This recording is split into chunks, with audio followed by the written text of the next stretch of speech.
बिस्मिल्लाहिर्रहमानिर्रहीम अस्सलाम वालेकुम। हिकिड़ो आईडी ते जेको आहे प्रॉब्लम रखियो हुयमि उनखे जेको आहे सॉल्व करणु सिखंदासीं त अहिड़े क़िस्म जो प्रॉब्लम मिले त असां उनखे कीअं सॉल्व कयूं। हाणे हिन में बाडमास जेको आहे रूल जेको आहे उहो फॉलो कंदासीं।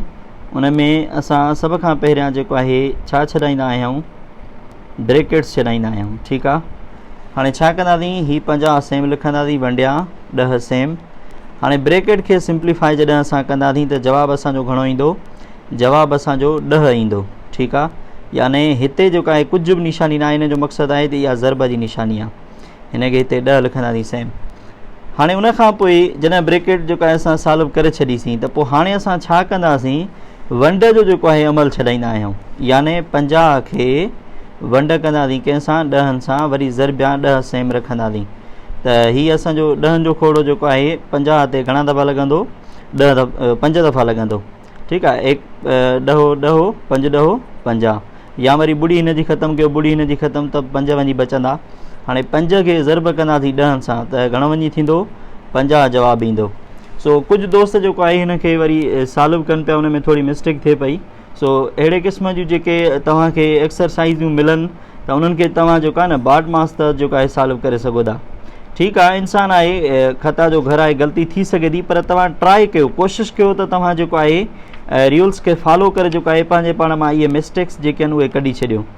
अच्छा, उनखां पोइ जेकॾहिं असांखे सपोज़ कयो वरी अञा हीअं असांखे प्रॉब्लम मिले, चए थो 25 डिवाइडेड बाय 5 वरी प्लस, वरी जेको आहे नंढी ब्रैकेट में असांखे जेकॾहिं मिले थो 5 मल्टीप्लाई बाय 4।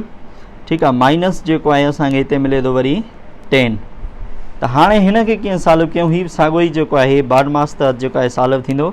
सभ खां पहिरियां असां हिन खे ब्रैकेट खे जेको आहे सॉल्व कंदासीं।